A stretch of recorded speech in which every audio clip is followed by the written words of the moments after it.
watu wake wakatoa masharti kwa Nabii Saleh kwamba tunataka, kama unataka sisi tuweze kukuamini, basi tuoneshe wazi wazi kwamba bwana, ngamia anatoka katika hili jabali, na akishatoka katika hili jabali ngamia awe na mtoto. Basi Nabii Saleh alayhi salam akawambia kuna sharti moja. Sharti hilo ni kwamba huyu ngamia siku moja atakunywa maji yote ya kwenye kisima mpaka kisima kinaisha maji. Siku hiyo watu wa kadhia ile yote hawawezi kunywa maji. Siku hiyo ni maji anakunywa ngamia ya kisima, lakini wakati anakunywa hiyo maji ya kisima atakuwa anawapa maziwa. Yaani Nabii Saleh aliwekeana ahadi na watu wake kwamba ili wale watu wake waweze kumwamini, basi atoke ngamia na yule ngamia awe na mtoto. Na Nabii Saleh akawaambia kwamba bwana, mimi nitawatoa, yani nitamtoa ngamia katika jabali, lakini huyu ngamia sharti yake ni kwamba siku moja atakunywa maji yote ya kwenye kisima.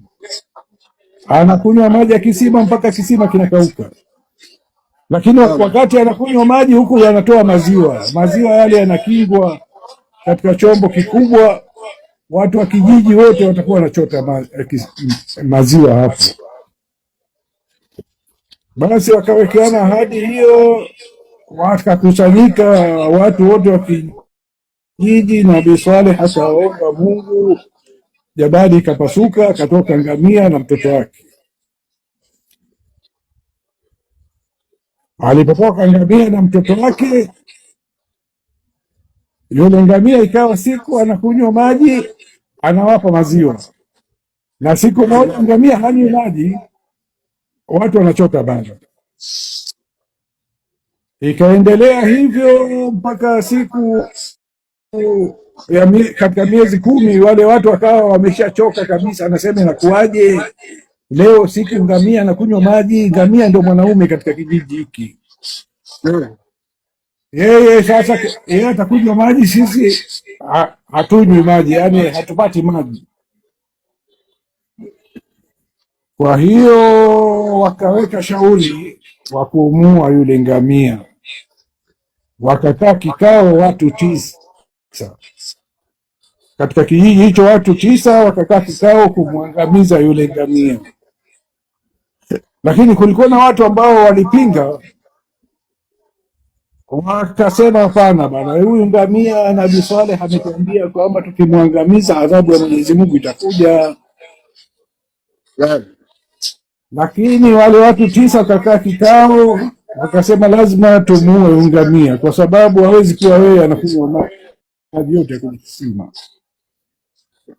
Baada ya hapo wale watu 9 tena wakapingana, wengine tena wakakataa, akabakia mtu mmoja peke yake, akasema hapana, mimi huyu ngamia lazima nimuue. Basi ilipofika kesho yake asubuhi, yule bwana akatoka na watu wa kijiji kizima wanamtazama, wanajua leo huyu bwana anakwenda kumuua ngamia. Walishindwa kufanya kitu chochote. Wakashuhudia kwamba yule bwana anampiga mkuki wa mguu yule ngamia akaanguka chini.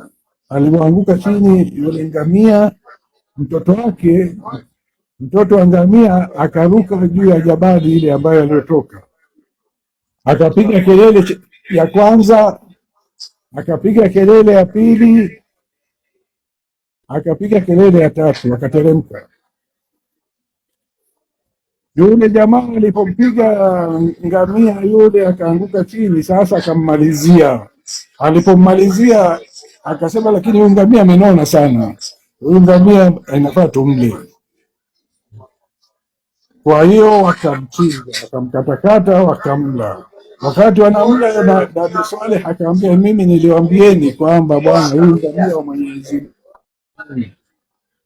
asifikwe na jambo lolote baya. Akifikwa na jambo lolote baya, basi mtaangamizwa wote. Basi wale watu wa kijiji walitazama yule bwana anamuua yule ngamia, hawakashindwa kufanya kitu chochote, lakini wakasema hii nyama tamu sana. Wakala walipomaliza wakasema ngoja tumtafute na yule mdogo, yule naye amenenepa, yule mdogo sasa hivi amenenepa.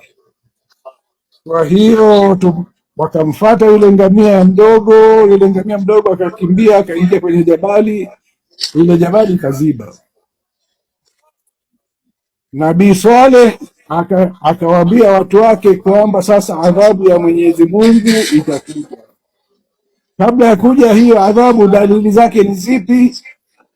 Akawaambia kwamba bwana, siku ya kwanza wale watu wote uso wao ukageuka kuwa, siku ya kwanza uso wao utageuka kuwa rangi ya manjano.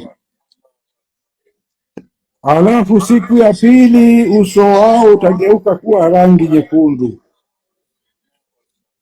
Alafu siku ya tatu uso wao utageuka kuwa rangi nyeusi. Sasa itakapofika siku hiyo ya kuwa watu uso wao umekuwa rangi nyeusi, basi alfajiri, kwa sababu adhabu za Mwenyezi Mungu huwa zinakuja alfajiri. Basi panapoanza kupambazuka tu adhabu ya Mwenyezi Mungu ikaja ikawaangamiza wote.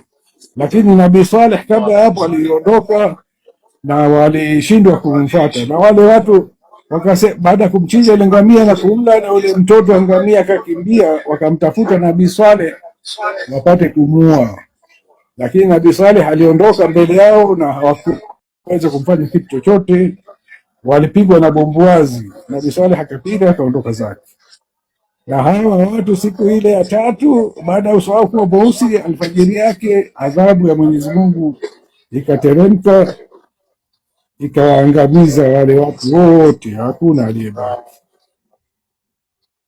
Sasa hiyo ni kwa kifupi ndio hadithi ya Nabii Saleh.